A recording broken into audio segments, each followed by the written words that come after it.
Nous voici pour la suite de la vidéo et là franchement j'ai qu'une chose à dire, enculette. J'ai jamais eu un ratio aussi beau que celui-là. Il reste un œuf plein, alors normalement il y en a un, si j'ai vraiment de la chance ça sera des jumeaux mais alors là j'y crois pas du tout. En attendant il y a 8 œufs qui sont sortis intégralement et un seul qui reste du coup. À défaut de plus du tout faire de reproduction dans mes élevages, je trouvais ça dommage qu'au fur et à mesure du temps, je ne fasse pas de vidéo sur la reproduction. Alors j'en ai fait une il n'y a pas très longtemps et je vais argumenter, je vais vous parler un petit peu plus dans cette vidéo du comportement des bébés serpents, notamment surtout du Python Rhésus. Et salut tout le monde, j'espère vraiment que vous allez bien, moi ça va super, on se retrouve pour une nouvelle aventure. Et aujourd'hui on va parler du comportement des bébés Python Rhésus quand ils sortent de l'œuf. Alors j'ai fait de la reproduction pendant plusieurs années, j'ai expérimenté pas mal de trucs différents, j'ai eu des taux de réussite incroyables que je suis trop content. J'ai travaillé un petit peu sur la sélection des différentes mutations génétiques qu'on peut retrouver aussi. Et surtout le comportement des bébés chez les Python Rhésus, je trouvais ça tout simplement incroyable. Et je voulais vous faire vraiment une vidéo spéciale là-dessus pour vous faire part de mon ressenti. Il faut savoir qu'une femelle Python Rhésus se reproduit une fois par année ou une fois tous les 2 ans pour pas trop qu'elle se fatigue, on ne la met pas en reproduction systématiquement. Mais en général, il y a une ponte par an si la femelle se porte bien. Et parmi les œufs, ça pond vraiment pas beaucoup. Donc on est entre 1 et 10, 11 œufs. En règle générale, c'est vraiment très aléatoire. On peut avoir un peu plus ou un peu moins comme 0 œuf. Le truc dans l'histoire, c'est que les bébés, quand ils sortent de l'œuf, alors si on a une ponte, mettons, de 5 ou 6 œufs, que je trouve que c'est déjà vraiment pas mal. Quand on commence à dépasser la barre des 5, je trouve qu'on a quand même une très belle ponte. L'air de rien, 5 œufs, moi j'étais très satisfait. En dessous de 5, je me disais, bon ouais, c'est pas mal, mais on pouvait faire mieux. Au-dessus de 5, je suis plutôt ravi. Et les bébés, quand ils sortent de l'œuf, c'est vraiment un truc de dingue. J'adore parce qu'ils ont tous des comportements très différents. Surtout quand ils se mettent à percer les œufs. Parce que ça aussi, il y en a beaucoup qui s'amusent à découper les œufs. On le voit beaucoup sur les réseaux sociaux. Et c'est quelque chose que je suis totalement contre pour cette espèce qui n'a vraiment pas besoin de ça. Pourquoi inciser des œufs de serpent? Alors la plupart des gens vont vous dire, oui mais c'est pour aider le petit à sortir de l'œuf. Parce que ça fait un certain temps, il ne voulait pas sortir. Personnellement, que ce soit moi ou dans tout mon entourage, tous les gens que je connais qui ont fait de la reproduction de Python Rhésus, je n'ai jamais entendu parler d'un serpent qui n'a jamais réussi à sortir de son œuf. On parle bien de l'espèce Python Rhésus et pas d'une autre espèce, parce que je sais qu'il y a certaines espèces de couleuvres, par exemple, où les bébés ont vraiment du mal à sortir des œufs. Là, ce n'est pas du tout le cas. Le Python Rhésus est un serpent quand même très consistant, qui a un bon tonus musculaire dès la naissance et qui est largement capable de percer son œuf. Alors, ça peut arriver qu'il y ait des morts à l'intérieur de l'œuf. Je n'ai jamais entendu parler d'un serpent, d'un Python Rhésus qui était mort en essayant d'ouvrir son œuf et qui n'a pas réussi. Il y a vraiment une nuance entre ces deux côtés-là.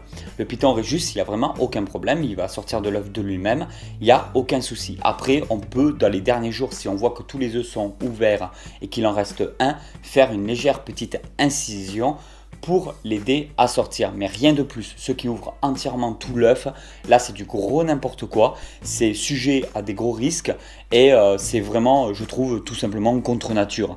Parce qu'il faut pas, ça c'est juste uniquement pour savoir quelques jours à l'avance seulement les mutations génétiques qui vont en ressortir. Ça a fait un gros effet de mode pendant un certain temps, je crois que ça s'est un petit peu estompé, un petit peu dissipé, mais il y a eu quelques années où ça a fait un énorme effet de mode.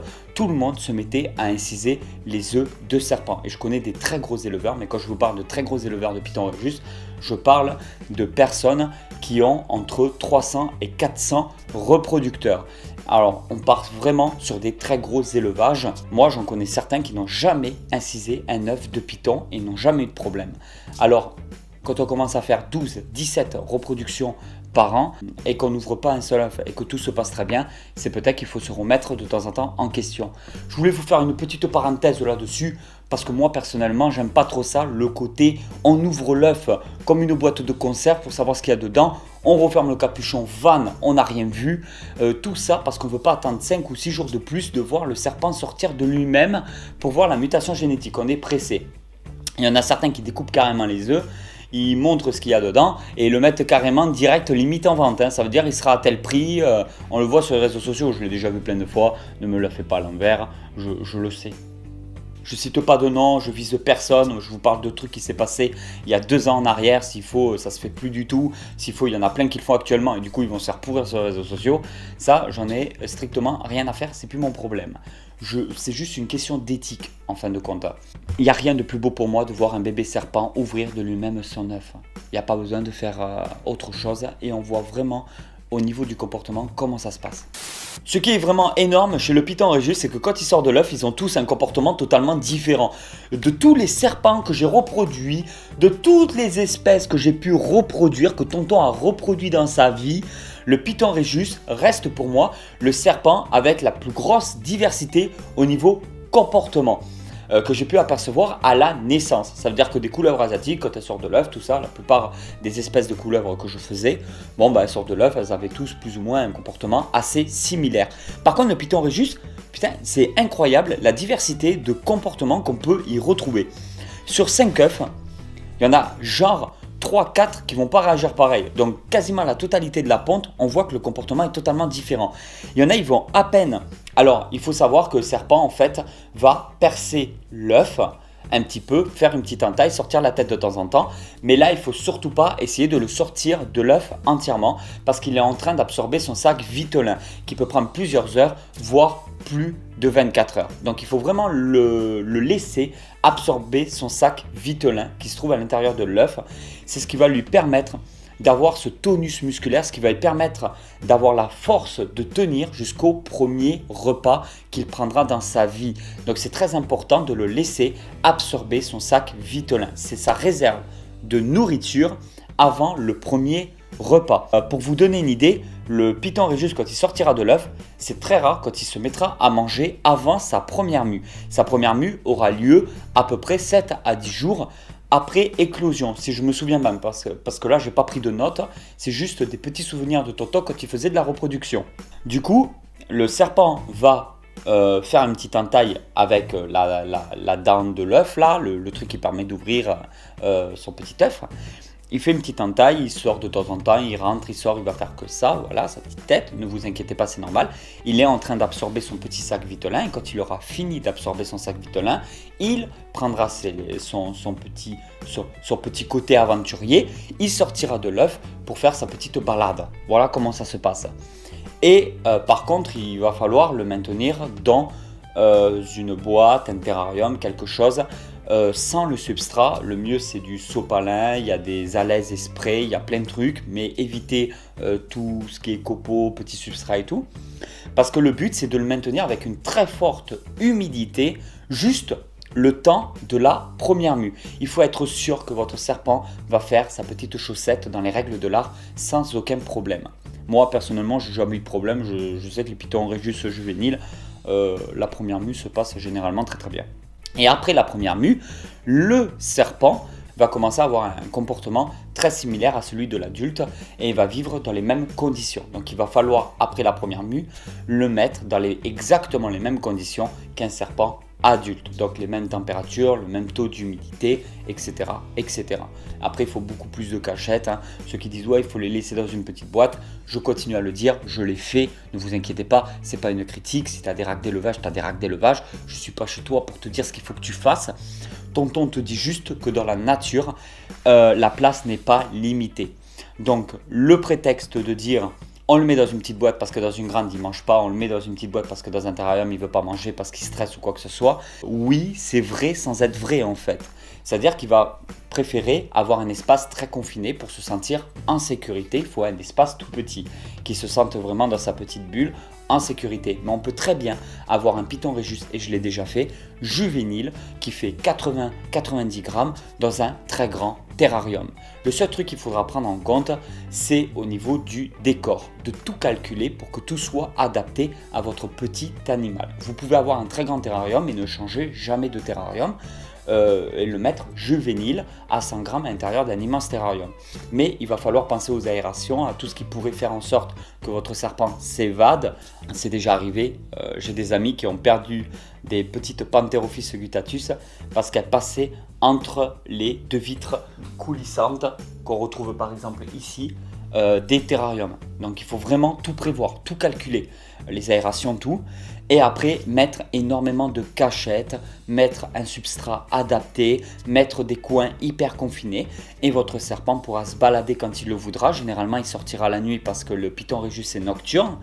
Mais il ne faut pas oublier qu'il aura, du moment qu'il a, comme dans la nature c'est immense, il n'y a pas d'espace bien défini, mais le serpent va aller un peu partout, même bébé, et juste qu'il va se trouver un petit coin assez confiné où il se mettra en sécurité. Dans le terrarium, c'est exactement la même chose. Vous pouvez le mettre dans un terrarium de 3 mètres, mais l'objectif, c'est d'avoir vraiment, comme dans la nature, des petits interstices, des petits endroits où il pourra rentrer dedans. Ça, il fera des petites cachettes avec des endroits assez confinés.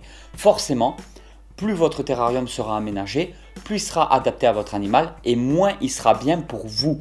Parce que ce qui se passe, c'est qu'un serpent, pour qu'il se sente en sécurité, s'il faut le mettre dans des endroits où il se sent un petit peu caché, confiné, et que vous le mettez dans un grand terrarium avec tout ce qu'il faut pour votre serpent, vous le verrez pratiquement jamais, parce qu'il sera toujours planqué dans certains endroits et tout, forcément, où on n'a pas une bonne prise de vue, où c'est pas très accessible et tout, et on a un moins bon contrôle sur l'animal, ça je vous l'accorde, donc ça devient vite très compliqué pour l'éleveur. Par contre, pour le serpent, ça sera le top du top. Et ça, il ne faut pas l'oublier. Plus on fera quelque chose d'intéressant pour nos animaux, et moins ça risque d'être intéressant pour nous. Les cachettes comme ça, les Acanthosaura capra, je les vois pas souvent parce qu'ils se cachent tout le temps dans les feuilles, dans certains endroits. Et forcément, plus il y aura de végétation dans ce terrarium, plus je vais l'aménager et moins je verrai mes animaux. Mais on va avoir un comportement qui se rapproche un peu plus du comportement naturel de l'animal. Et je trouve que c'est très intéressant.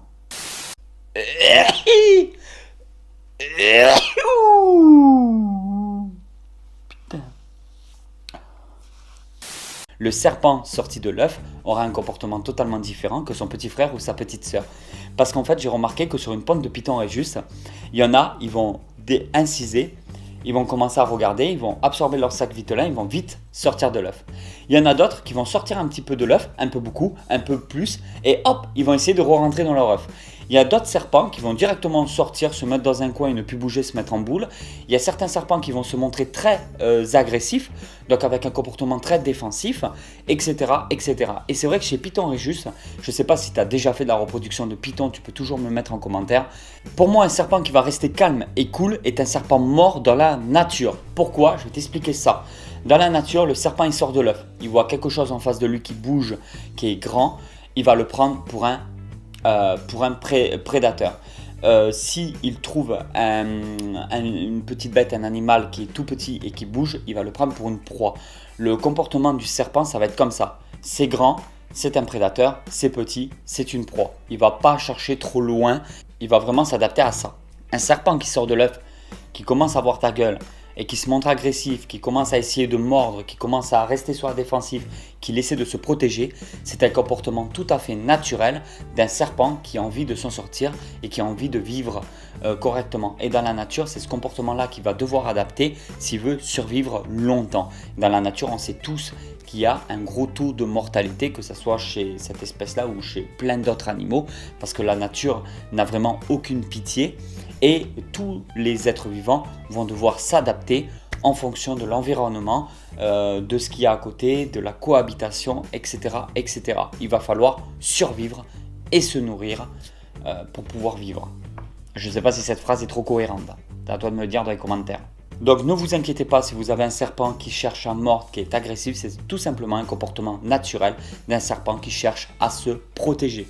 Le jour où au monde les gens essaieront d'observer un peu les animaux, que ce soit en extérieur ou en intérieur, les animaux autour de nous, on comprendra très vite qu'il n'y a pas d'animaux méchants, mais qu'il y a surtout des animaux qui ont un comportement à vouloir survivre, c'est-à-dire se nourrir ou se protéger, se défendre. Et ça, c'est très important.